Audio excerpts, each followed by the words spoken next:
YTN 뉴스라이드 함께하고 계십니다. 어제 국회 행정안전위원회는 이태원 참사 당시 현장 책임자였던 이임재 전 용산경찰서장 등을 증인으로 불러서 현안 질의를 진행했습니다. 어제 나온 발언들 짚어보는 시간 마련했습니다. 국회 행안위 소속 더불어민주당 이해식 의원과 함께 얘기 나눠보겠습니다. 의원님 안녕하십니까? 네, 안녕하세요. 네, 자 어제 이임재 전 용산경찰서장 그리고 참사 당시에 서울청 상황관리관이었죠. 류미진 총경이 증인으로 출석을 했습니다. 네. 어제 여러 가지 발언이 나왔는데 특히 이 전 서장의 발언 중에요. 이태원 참사 발생 전에 헬로윈 대비 안전대책 차원에서 서울청에 기동대 투입을 요청했지만 받아들여지지 않았다. 이렇게 네. 주장을 했습니다. 근데 이 발언을 듣고 많은 분들이 이런 생각도 하셨을 것 같아요. 그러면 서울경찰청장 등 이 관계자들의 책임 문제가 지적되는 거 아니냐, 그런 지적을 할 수 있는 거 아니냐 이런 생각이 들 것 같은데 어떻게 보셨습니까? 네, 당연히 지적이 될 수 있다고 봅니다. 이태원 파출소장과 그리고 112 상황실장 용산서에 그분들이 경비교통대를 요구를 했었고 그리고 어제 이임재 서장의 증언에 따르면은 본인이 직접 일반 기동대 그러니까 혼잡 경비를 담당하는 일반 기동대의 요청을 2차례나 했다는 것이에요. 그래서 이것이 이제 묵살되는데 이것을 이 진상을 확실히 밝혀야 될 책임이 있다고 보여집니다. 예. 자, 왜 기동대 투입을 요청했지만 받아들여지지 않았냐? 근데 집회 시위 대비 병력이 부족해서 기동대 배치가 안 됐다. 이런 주장도 있는 상황인데 이 설명 어떻게 들으셨습니까? 그것은 사실은 변명이 될 수가 없습니다. 왜냐하면은 당시에 집회가 용산 대통령실 인근에는 10건이 있었는데 대부분 8시 15분에서 8시 30분경에 끝났습니다. 그러면 용산서장이 혼잡 경비가 필요하다는 판단을 이전에 했다는 얘기인데 그렇다면 그때 경비대를 이렇게 요청을 하면 그때 당시에는 경비대가 다 쉬고 있었습니다. 거점 경비를 하고 있었는데 광화문, 여의도 그리고 서초 아크로비스타 그리고 대통령실 인근 이렇게 전체 5개 중대가 있었는데 한 개 중대만이라도 요청을 했더라면은 상황은 달라질 수 있었다 이렇게 보는 거죠. 그때라도 지금 지원을 해달라 이렇게 요청을 했다면 상황이 달라지지 않았겠느냐. 네, 그렇죠. 그런데 이 전 서장 어제 얘기를 보면 11시쯤까지는 이태원 참사 상황을 몰랐다는 거잖아요. 네. 이게 선뜻 이해가 안 된다 이런 생각하시는 분들 계실 것 같아요. 그래서 경찰 지휘부가 전부 11시 넘어서 이렇게 알게 됐고 용산경찰서장도 11시 전까지는 몰랐다. 이렇게 얘기하고 있는데 사실 무전 기록이라든가 이런 것들을 통해서 보면 그 말은 사실일 가능성도 있다 이렇게 보여지긴 합니다. 네, 그렇지만은 용산서장의 책임은 피할 수는 없겠죠. 의원님 같은 경우에 직접 용산서와 또 서울경찰청 지휘망 무전 내역을 확인하셨다고 들었거든요. 어떤 내용이 담겨 있었습니까? 서울청의 지휘망과 용산서 지휘망 2개를 확인했는데요. 물론 이제 교통망하고 112망이 또 따로 있습니다. 그건 이제 이달 말쯤에 저희가 또 확인을 할 텐데 참사 당일 저녁 8시부터 12시 정도까지 무전 내용을 가져왔습니다. 이게 이제 음어로 돼 있어가지고 평어로 풀었으면서 가져왔는데 이제 시간이 조금 늦게 걸렸습니다만은 특이한 사항만 좀 말씀을 드리면. 서울청 지휘망은 8시 32분에 서울청장이 집회 시위 막느라고 수고했다. 이런 내용이 나옵니다. 그리고 그 이후에 서울청장은 한 번도 등장을 하지 않고요. 용산 지휘망이 있는데 용산 지휘망을 보면은 이임재 용산서장이 사태 파악을 11시 이후에 했다고 그렇지 않습니까? 용산서 지휘망에는 이태원 참사 언급이 11시 10분에 언급이 되고 그렇습니까? 11시 12분에 용산서장이 등장을 합니다. 그리고 용산서장이 11시 13분에 경비과장한테 상황을 보고하라. 그렇게 이제 지시를 하는데 이 같은 시각에 씻으러 갔다. 경비과장이. 그렇게 보고를 하죠. 이것만 보더라도 당시에 경비과장도 상황을 잘 파악하지 못했던 것으로 보여집니다. 그리고 경비 기동대 아까 말씀드린 그 기동대 요청을 11시 16분에 하게 되는데 그 경비 기동대는 11중대입니다.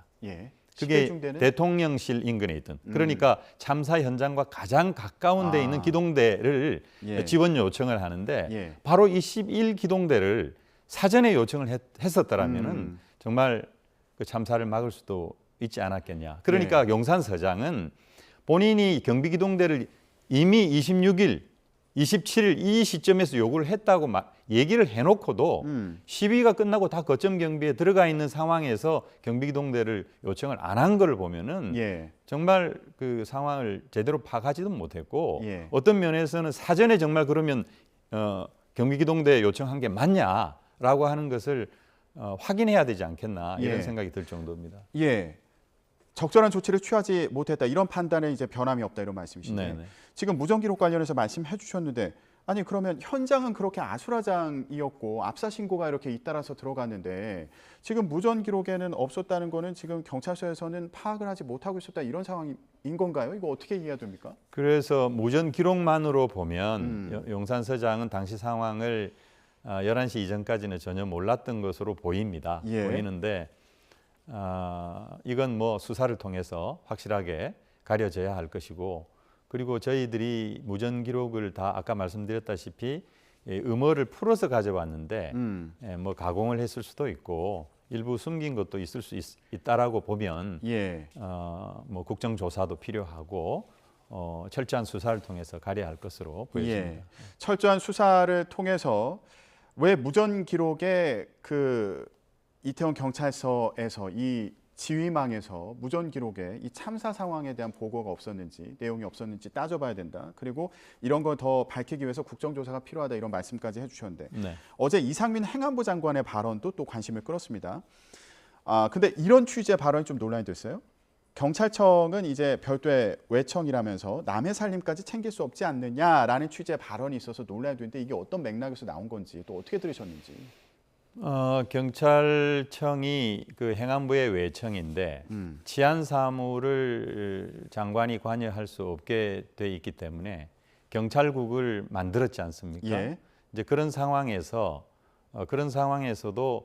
여전히 경찰법이나 정부조직법 때문에 경찰을 지휘 통제하지는 못한다. 아직 법 개정이 라고 완료된 하는 게 아닌 상황입니까? 경찰청은 만들어졌지만. 뭐 경찰청은 시행령을 통해서 만든 것이기 때문에 저희들은 위법하다고 지금 보고 있는 것이고요. 예.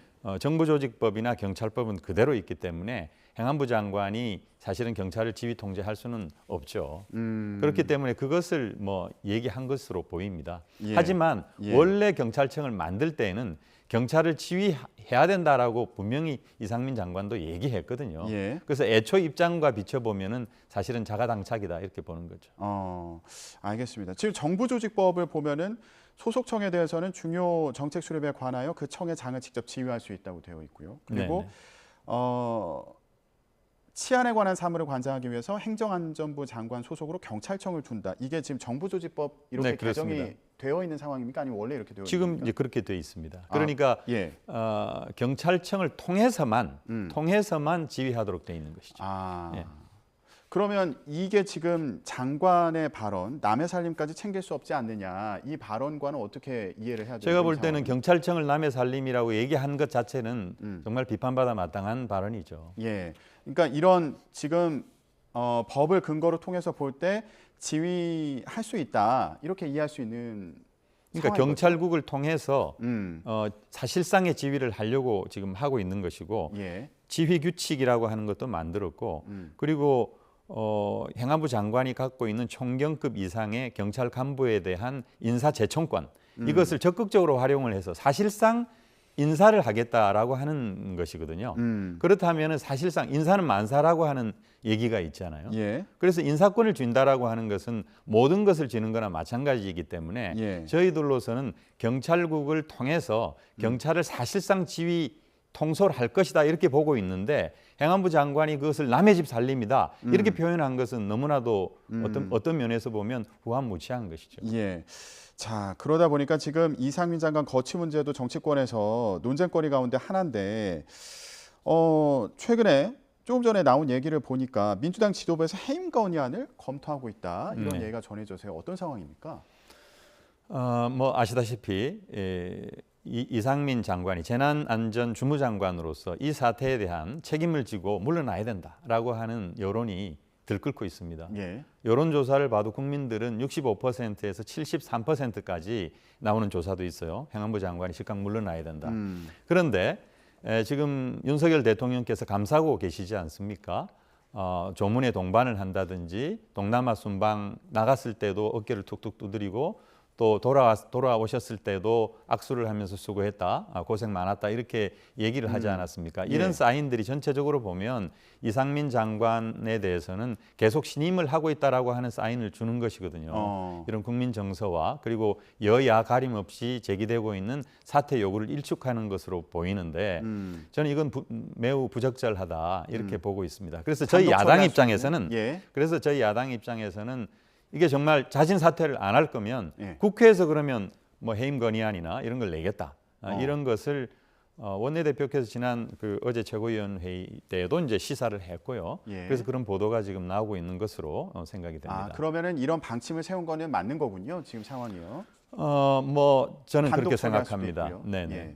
근데 이 장관이 백지 사표를 낸 상황과 같다 이런 발언을 하기도 했는데 이거는 크게 의미를 안 두고 계신 거예요? 어떤 의미로? 어제 제가 이제 그러셨죠. 지난 7일 날 현안 질의 때 사퇴 의사를 밝힌 적이 없다라고 얘기를 해서 그럼 그 이후로 어제까지 사퇴 의사를 밝힌 적이 있냐 이렇게 이제 물어봤는데 장관께서 백지 사표를 죄송합니다.